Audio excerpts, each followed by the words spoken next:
everybody, welcome to my channel. Now, before I get into the story time, I'm just gonna give a warning. It is a little detailed and it's a little, heavy for a lot of people. I know this is something a lot of people don't want to talk about.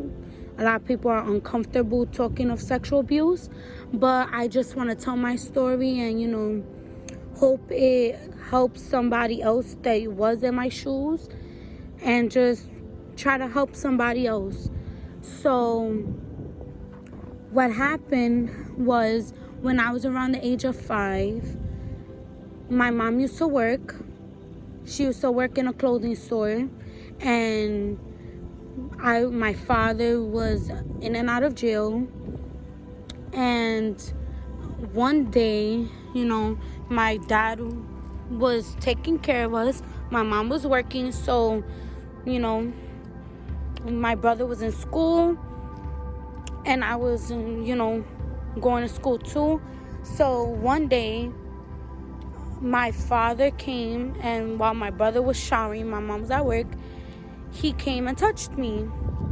Now, the first time it happened, I didn't say anything. I didn't know, what rape and being molested was. I didn't understand it. I just knew I was uncomfortable. So the first time it happened, I was laying down in my bed, playing with my dolls, watching TV, and he touched me. And I was uncomfortable. I pushed him away. I told him stop. And he stopped. And throughout the whole day, I was uncomfortable. I was scared to be around him because I was just uncomfortable. So the second time it happened, I went and I was dancing. I was listening to music and dancing because since I was little, I used to always love listening to music. I always loved dancing. That was just how I was since I was little. And I used to always love the color pink. I always used to love wearing dresses, skirts, even if it was in the house. That was just how I am. That's just how I was when I was younger. So I went, and it was just me and my dad at home. My brother was at school, and my mom was working, and I think I was sick that day or something. I don't really remember. But he was like, put on your skirt. So, because I guess I was in like shorts or something, I don't really remember. But anyways, I was like, okay, because I didn't really think much of it. I used to love wearing skirts and stuff, so I didn't think really nothing of it. So I put it on and I'm dancing, having fun basically. And he picked me up, and he basically took out his penis and was rubbing it on me. And he was telling me, don't look down. Whatever you do, don't look down. So I was just like, okay. But I feel something weird. So I was just like squirming to get down. I was like, put me down. So he put me down. And I was just like what's going on? Like, I was uncomfortable. And I didn't say anything. Now, this happened 16 years ago, because I'm 22 right now.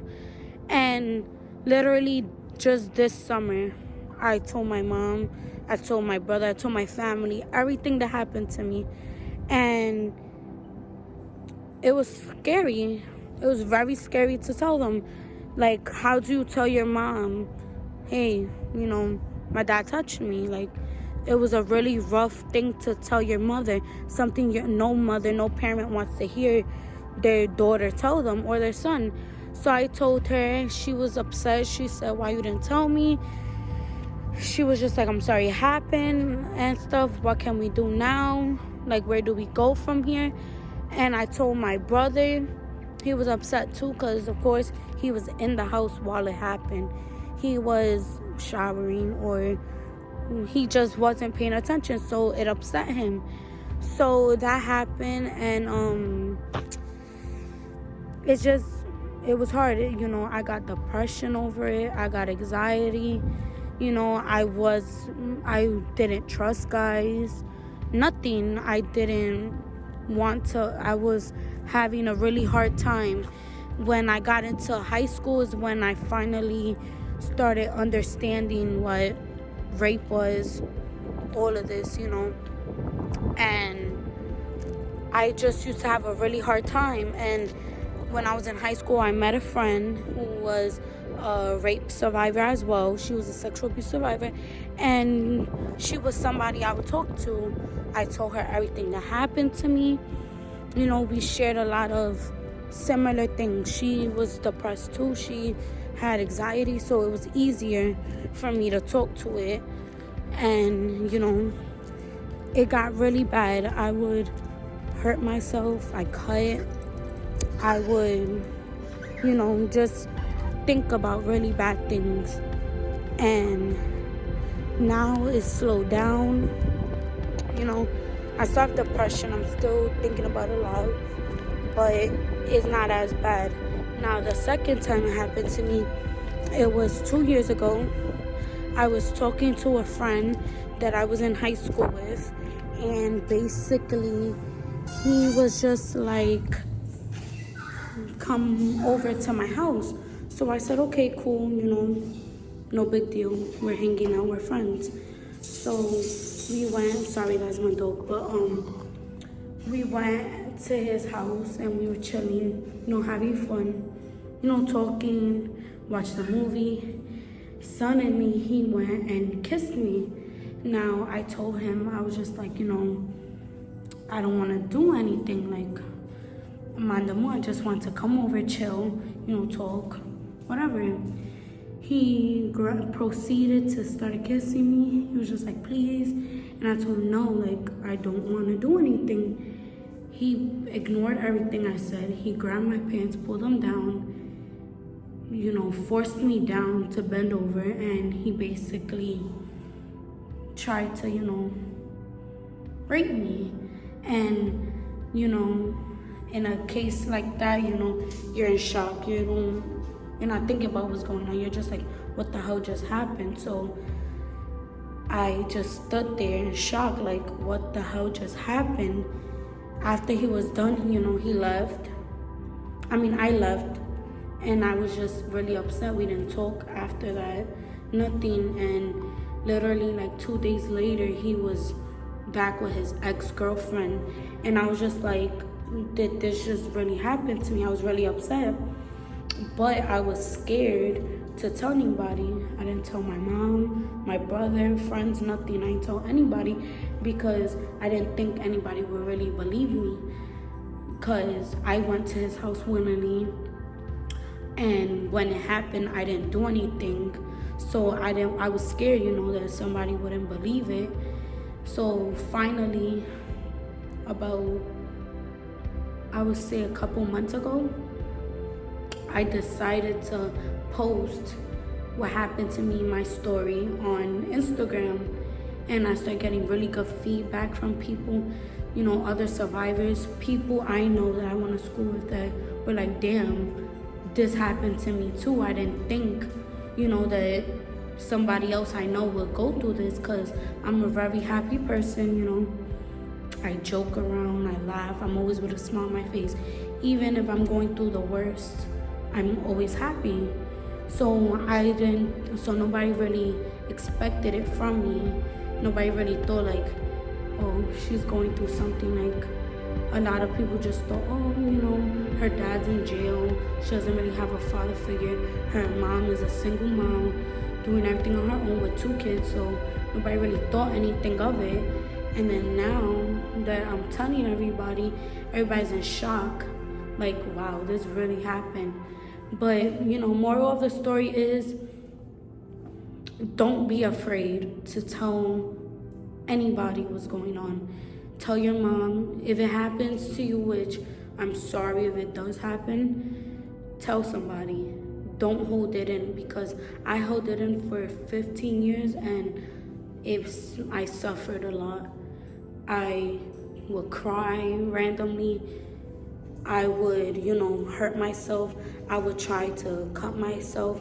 I even tried one time to, OD and take pills. Like, I took a whole thing of pills and chugged it down. Like, it was bad, and I really hated myself.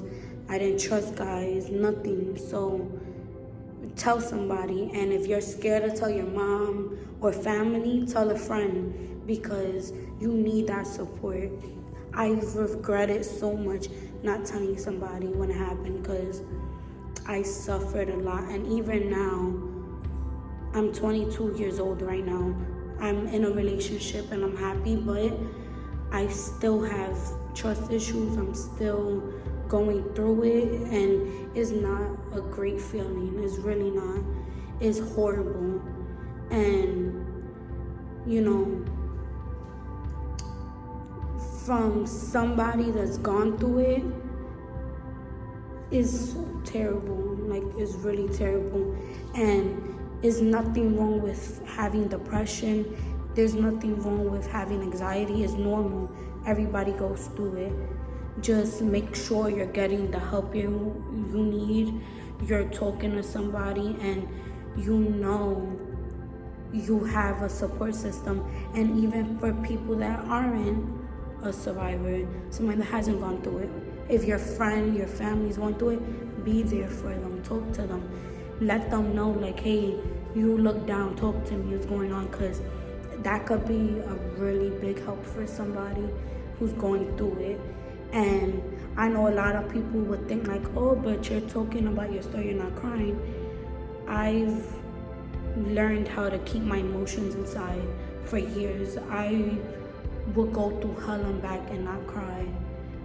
And when I'm alone or really thinking about it, or I had enough, I'll cry. But don't let somebody's smile and happiness fool you. They could be really going through it inside, and you should talk to them. You should be there for them and let them know, like, hey, you're not alone, I'm there for you. Because people really need it. And I'll make another video talking about my depression and my anxiety and like really getting deep into it. But I just felt like talking about my story and what happened to me, and praying that somebody is out there watching this and would think like, hey, she's somebody that's gone through it, and look at her now. She's still with a smiling face and trying to make a difference, because I would never want somebody to go through what I've gone through. I would never want somebody to think I'm by myself and I'm going through this, because that's the worst feeling. It really is. It's the worst feeling. And even now, with a project I have going on where I have a support group for survivors, and it's for women, men, for anybody who's going through it. I'm trying to help somebody heal. I may not know a lot, I may not be fully educated and a psychologist, but with my own personal experience, I would love to help somebody. And I really hope I could, and I hope whoever's out there has a beautiful night. And thanks for watching my video. Comment below and subscribe, and bye.